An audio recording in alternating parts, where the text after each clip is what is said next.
అందరికీ నమస్కారం. Welcome to A to Z కహానీలు. ఈరోజు మనం ఏదైనా పని మొదలుపెట్టి ఏకాగ్రతతో పూర్తి చేయలేకపోతున్నారా? మధ్యలోనే ఆ పనిని వదిలేస్తున్నారా? అయితే ఈ ఒక్క కథ పూర్తిగా వినే ప్రయత్నం చేయండి. ప్రాచీన కాలంలో ఒక రాజు ఉండేవాడు. ఆ రాజు దగ్గర అన్నీ ఉన్నాయి. మంచి రాజ్యం, రాజ్యానికి తగ్గ ప్రజలు ఉన్నారు. రాజు ఆదేశాలను అందరూ పాటించేవారు. రాజ్యంలో ఏ కష్టం వచ్చినా సలహాలిచ్చే మంత్రివర్గం కూడా ఆ రాజుకి చక్కగా ఉంది. అయితే ఇన్ని ఉన్నా సరే ఆ రాజుకు మాత్రం ఒక వెలితి ఉంది. అదేంటంటే తన మనసు మాత్రం కుదురుగా ఉండేది కాదు. ఆ రాజు ఏ పని మొదలుపెట్టినా సరే అది పూర్తి కాకుండానే మధ్యలోనే ఆపేస్తూ ఉండేవాడు. ఎందుకంటే ఆ పని మీద రాజు ఫోకస్ కోల్పోతూ ఉండేవాడు. ఏకాగ్రత పెట్టలేకపోయేవాడు. మొదలుపెట్టేటప్పుడు ఉన్న ఆతృత ఆ పని మధ్యలోకి వచ్చాక ఆ రాజుకు ఉండేది కాదు.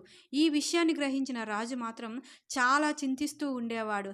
దీని పరిష్కారం కోసం పక్క రాజ్యంలో తన స్నేహితులైన రాజులను కలిసి సమస్యను వివరించి పరిష్కారాన్ని కూడా అడుగుతూ ఉండేవారు. ఆ రాజులు కూడా ఆ రాజుకి తనకి తోచిన సలహాలు ఇస్తూ ఉండేవారు. అయినప్పటికీ కూడా రాజు సమస్య తీరనే లేదు. రాజు ఈ విషయంపై ఎంతోమంది స్వామీజీలను సన్యాసులను కలిసేవారు కూడా. అయినప్పటికీ రాజు యొక్క సమస్యకు పరిష్కారం దొరకలేదు. ఇదిలా ఉండగా ఓ రోజు మంత్రిమండలిలోని ఒక మంత్రి రాజు వద్దకు వచ్చి, రాజా, మన రాజ్యం పక్కన ఒక గ్రామానికి ఒక స్వామీజీ కొత్తగా వచ్చారని, ఆశ్రమం నిర్మించుకొని అక్కడే ఉంటున్నారని, ఆయన ఎంతోమంది ప్రజల సమస్యలను తీర్చారని, తప్పకుండా మీ సమస్యకు కూడా పరిష్కారం చూపిస్తారని ఆ మంత్రి ఆ రాజుకి సలహా ఇస్తాడు, వెళ్ళి కలవమని. ఇక ఆ మంత్రి సలహాతో రాజు ఆశ్రమానికి వెళ్ళాలని నిర్ణయించుకుంటారు. ఆ తర్వాత రోజు ఉదయాన్నే లెగిసి తానే స్వయంగా గుర్రంపై స్వారీ చేసుకుంటూ ఆశ్రమానికి బయలుదేరతాడు రాజు. అయితే ఆశ్రమానికి వెళ్తున్న మధ్యదారిలో చాలామంది ప్రజలు స్వామీజీ గురించి మాట్లాడుకుంటూ ఉంటే ఆ మాటలు విన్న రాజుగారు ఎంతో ఆనందిస్తారు. ఇప్పటికైనా తన సమస్యకు ఓ మంచి పరిష్కారాన్ని చూపించే ఆ స్వామీజీయే అని రాజుగారు భావిస్తారు. ఇక స్వామీజీ ఆశ్రమం రానే వస్తుంది. ఆశ్రమం అంతా చాలా నిశ్శబ్దంగా ఉంటుంది. ఎక్కడా ఎవరూ కనిపించరు రాజుకి. అయితే దూరంగా మొక్కలకి నీళ్లు పోస్తున్న ఒక తోటమాలని గమనిస్తాడు రాజు. ఆ రాజు ఆ తోటమాల దగ్గరకు వెళ్ళి ఆశ్రమంలో ఉన్న సన్యాసి స్వామీజీ గురించి అడగ్గా ఆ తోటమాలి, ఇప్పుడే పిలుచుకొస్తాను, అక్కడ కూర్చోండి అని చెప్తాడు. అలా ఆ తోటమాలి లోపలికి వెళ్ళగా రాజు ఆశ్రమంలో కూర్చొని స్వామీజీ కోసం ఎదురు చూస్తూ ఉంటాడు. కొంత సమయం గడిచాక ఆ స్వామీజీ రావడం జరుగుతుంది. అలా వచ్చిన స్వామీజీని చూసి రాజు ఆశ్చర్యపోతాడు. ఆ వచ్చిన స్వామీజీ ఎవరో కాదు, తోటలో పనిచేస్తున్న ఆ తోటమాలే ఈ స్వామీజీ. రాజు ఆశ్చర్యంగా ఆ స్వామీజీకి ప్రణామాలు చేస్తూ, మీరు తోటలో పనిచేస్తూ కనిపించిన తోటమాలి కదా, మరి ఇప్పుడేంటి ఒక స్వామీజీలాగా వచ్చారు అని అడుగుతాడు రాజు. అప్పుడు స్వామీజీ, ఓ రాజా, నన్ను క్షమించు, నేను తోటలో చిన్న పని చేస్తూ ఉన్నాను. ఈ ఆశ్రమంలో తోటమాలిని నేనే, అలాగే స్వామీజీని నేనే అని చెప్పి రాజు వచ్చిన విషయం గురించి అడుగుతాడు స్వామీజీ. అప్పుడు ఆ రాజు, గురుదేవా, మీ గురించి నేను చాలా గొప్పగా విన్నాను. నా సమస్యకు పరిష్కారం దొరుకుతుందేమో అని ఇక్కడికి వచ్చాను. అయితే నా మనసులో ఒక సందేహం ఉంది అని అంటాడు రాజు. అప్పుడు సాధువు, ఏమిటా సందేహం అని అడుగుతాడు. స్వామి, నేను చాలామంది గొప్ప వాళ్ళని, జ్ఞానవంతులను కలిశాను. వారి దగ్గర ఎన్నో లిఖించబడిన రకరకాల పుస్తకాలు ఉన్నాయి. వాటన్నింటినీ చూసి వాళ్ళు జ్ఞానవంతులనే ఒక నమ్మకం నాకు వచ్చింది. కానీ మీ దగ్గర ఒక్క పుస్తకం కూడా లేదు. మీలో ఆ కళ కూడా నాకు కనిపించటం లేదు. అలాంటి సంకేతాలు కూడా నాకేమీ కనిపించటం లేదు. అయినా కానీ మీరు చాలా శాంతంగా కనిపిస్తున్నారు. దీని వెనుక ఉన్న రహస్యం ఏమిటో నాకు చెప్పగలరా స్వామి అని అడుగుతాడు రాజు. అప్పుడు సాధువు నవ్వుతూ, నాయన రాజా, నా యొక్క జ్ఞానం ఈ ప్రకృతిలో ఉన్న ప్రతి ఒక్క దాని నుండి ముడిపడి ఉంది. ఈ ప్రకృతిలో ఉన్న ప్రతి ఒక్క జీవనం మరియు ప్రతి ఒక్క వస్తువు నుండి నేను జ్ఞానాన్ని పొందుతాను అని చెప్పి, అసలు విషయం, మీరు ఈ ఆశ్రమానికి రావడానికి కారణం వివరించండి రాజా అని ఆ స్వామీజీ అడుగుతాడు. ఇప్పుడు రాజు గురుదేవా, నేను ఏ పని మీద కూడా ఎక్కువసేపు దృష్టి సారించలేకపోతున్నాను. ఏకాగ్రతతో ఏ పని చేయలేకపోతున్నాను. అందువలన నేను చాలా చింతిస్తున్నాను. నా ఈ సమస్యకు మీరే ఏదైనా పరిష్కారం చెప్పండి అని అడుగుతాడు రాజు. రాజు బాధని అర్థం చేసుకున్న స్వామీజీ, మహారాజా, మీ సమస్య నాకు అర్థమయ్యింది. ఈ సమస్య కోసం నేను మీకు ఒక ఉపాయం చెబుతాను. అయితే ఇప్పటికే బాగా ఆలస్యం అయిపోయింది కావున ఈ రోజుకి తిరిగి రాజ్యానికి వెళ్ళిపోండి. మరలా రేపు ఉదయాన్నే నా దగ్గరకు రండి. రేపు ఉదయం మీ సమస్యలన్నింటికీ సమాధానం లభిస్తుంది అని చెప్పి స్వామీజీ పని చేసుకోవటానికి తోటలోకి వెళ్ళిపోగా రాజు కూడా తిరిగి రాజ్యానికి వెళ్ళిపోయి రాజభవనం చేరుకుంటారు. అయితే ఆ రోజు రాత్రంతా రాజుకు నిద్ర పట్టదు. రేపు స్వామీజీ ఎలాంటి పరిష్కారం చూపుతారో అని ఆలోచనలో పడిపోతాడు. ఆ రోజంతా నిద్రపోకుండా ఎప్పుడు తెల్లారుతుందా, ఎప్పుడు స్వామీజీ పరిష్కారం చెప్తాడా, ఎలాంటిది చెప్తాడా అని ఆలోచించుకొని ఉండిపోతాడు. తర్వాత రోజు ఉదయాన్నే రాజు ఆశ్రమానికి చేరుకుంటాడు. రాజు కోసం ఎదురు చూస్తున్న స్వామీజీ నీటితో నింపిన ఒక జగ్గును రాజు చేతికిచ్చి, దీన్ని తీసుకొని మొక్కలకు నీళ్లు నెమ్మదిగా పోస్తూ ఉండండి రాజా. ఇక్కడ 12 మొక్కలున్నాయి. వాటన్నింటికి ఇదే విధంగా నీళ్లు పోయండి. అయితే ఈ ప్రక్రియలో మీరు ఏదైనా అంశాలను ఆలోచించకూడదు. మొక్కలకు నీళ్లు పోస్తున్న సమయంలో మీ దృష్టి మొత్తం కేవలం మొక్కల మీదే ఉండాలి. ఒకవేళ నీళ్లు పోసే సమయంలో మీ దృష్టి వేరే అంశాలపైకి వెళ్ళినా, ఆలోచించినా నీళ్లు పోయడం అక్కడితో ఆపేసి మరలా మొదటి మొక్క నుండి మొదలు పెట్టాలి. నేను చెప్పిన విధంగా మొక్కలకు నీళ్లు పోసేసి తర్వాత నా దగ్గరకు రండి. మీకున్న సమస్యలన్నింటికీ సమాధానం ఇస్తాను అని చెప్పి స్వామీజీ అక్కడి నుండి వెళ్ళిపోతారు. ఇక రాజుకు ఇలాంటి పని ఎప్పుడూ చేయలేదు. చాలా సులభమైన పని అనిపించింది రాజుకి. ముందుగా మొదటి మొక్కకు చాలా ఏకాగ్రతతో నీళ్లు పోశాడు. అలాగే రెండవ మొక్కకి పోశాడు. ఇక మూడో మొక్కకి నీళ్లు పోయడం మొదలుపెట్టగా అతని మనసులో ఏవో ఆలోచనలు మొదలయ్యాయి. రాజభవనంలోని పూల తోటలోని ఉన్న పూలు గుర్తు వచ్చాయి రాజుకి.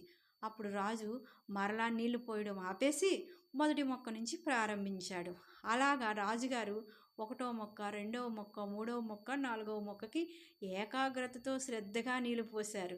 కానీ ఐదవ మొక్క వచ్చేటప్పటికి నీళ్లు పోస్తున్న సమయంలో ఆ నీటిని చూసి తన రాజ్యంలో ఉన్న నదులు, చెరువుల అంశాలన్నీ రాజుకు గుర్తొచ్చాయి. ఇక రాజుకి చాలా కోపం వచ్చేసింది. అసలు ఇంత చిన్న పని నేను ఎందుకు చేయలేకపోతున్నాను అనుకుని మరలా మొదటి మొక్క దగ్గరకు వెళ్ళి నీళ్లు పోయడం ప్రారంభించాడు. ఈసారి ఐదవ మొక్కలకి ఏకాగ్రతతోనే నీళ్లు పోసిన రాజు ఆరో మొక్క దగ్గరికి వచ్చేటప్పటికి మరలా ఆలోచనలు వచ్చాయి. ఏదో ఒక అంశం గుర్తొస్తూనే ఉంది. అలా రాజుకి 15 మొక్కలకి నీళ్లు పోసే అంశంలో సఫలం కాలేకపోయాడు. ఈ అంశంపై తన మీద తనకే చాలా కోపం వచ్చేసింది రాజుకి. అయితే స్వామీజీ తనని పరీక్షిస్తున్నాడని రాజుగారికి తెలుసు. స్వామీజీ చెప్పినవన్నీ పాటిస్తూ ఎన్నిసార్లు నీళ్లు వేసినా రాజు మాత్రం సఫలం కాలేకపోతున్నాడు. ఇలా చేస్తూ చేస్తూ ఉండగా ఈలోపు సాయంత్రం అయిపోయింది. ఈలోపు స్వామీజీ అక్కడికి వచ్చి చూసేసరికి రాజు బాగా అలసిపోయి అక్కడే కూర్చొని ఉండిపోయాడు. ఎన్నో ఆలోచనలో ఉన్న రాజును చూసి స్వామీజీ అక్కడికి వచ్చి ఆ రాజు దగ్గరికి వచ్చి, మహారాజా, మీ నిజాయితీ నాకు చాలా నచ్చింది, చాలా సంతోషం కలిగించింది మహారాజా. నేను చెప్పినట్లు మీరు చేయటానికి బాగా ప్రయత్నించారు. అయితే నేను ఇప్పుడు చెప్పేది జాగ్రత్తగా వినండి. విని అర్థం చేసుకోవటానికి ప్రయత్నించండి రాజా అంటూ ఇలా చెప్పడం మొదలుపెట్టారు. ఎప్పుడైతే మనసు అనేకమైన ఆలోచనల నుంచి విముక్తి పొందుతుందో అప్పుడు మనస్సు యొక్క నిజస్వరూపం మనకు కనిపిస్తుంది రాజా. అప్పుడు అతి సాధారణమైన పని నుండి కూడా మనం జ్ఞానాన్ని పొందవచ్చు, శాంతంగా ఉండవచ్చు అన్నాడు. అప్పుడు రాజు, గురుదేవా, మరి ఇది ఎలా సాధ్యమవుతుంది? ఏ పని చేసినా ఎన్నో ఆలోచనలు వస్తున్నాయి. అలా నేను ఆలోచనలో చిక్కుకుపోతున్నాను. వాటి నుండి బయటపడడానికి నాకు ఎలాంటి మార్గము కనిపించటం లేదు. అది విన్న సాధువు ఇలా నవ్వుతూ చెప్పారు, మహారాజా, మీరు మొక్కలకి నీరు పోయటం లేదు. ఎలాగైనా ఈ పని తొందరగా పూర్తి చేయాలని అనుకున్నారు. అదే విషయాన్ని మీరు ఆలోచిస్తూ ఈ పని మొదలుపెట్టారు. నిజానికి నేను చెప్పిన ఈ పని భారంగా అనిపించింది మీకు. ఏదైనా పని భారంగా అనిపించినప్పుడు దానిని ఎలాగైనా పూర్తి చేయాలని అనుకుంటాము. అందువలనే ఆ పనిని చేస్తున్న మనకు పూర్తి ఏకాగ్రత ఆ పనిపైన పెట్టలేం. ఏదైనా పని చేస్తున్నప్పుడు దాని యొక్క ప్రాముఖ్యతను తెలుసుకోవాలి. ఆ పనిని పూర్తి ఏకాగ్రతతో చేసినప్పుడే మనసులో వచ్చిన ఎలాంటి ఆలోచనలు కూడా మనల్ని అధిగమించలేవు. అప్పుడు రాజు, గురుదేవా, మీరు చెప్పింది నిజమే.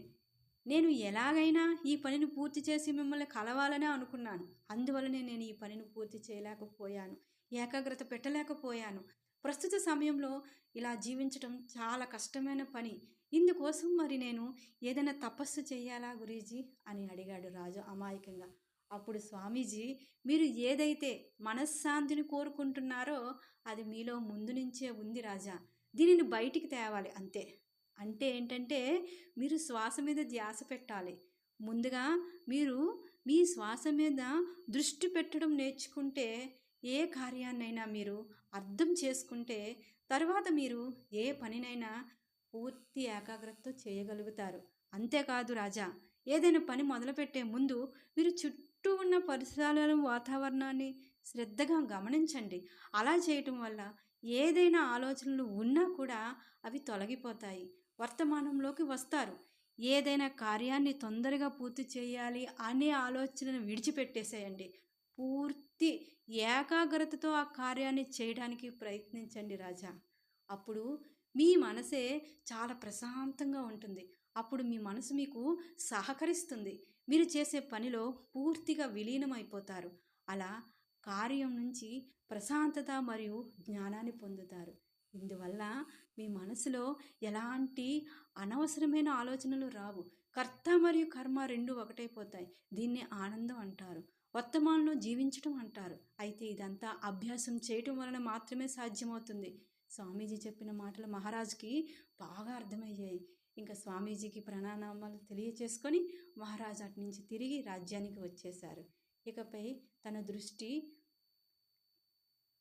శ్వాస మీద పెట్టి కార్యక్రమాలను చేయడం మొదలుపెట్టారు. ప్రతి పనిలోని విజయం సాధించారు. ప్రతి పనిని పూర్తి చేశాడు ఆ రాజు.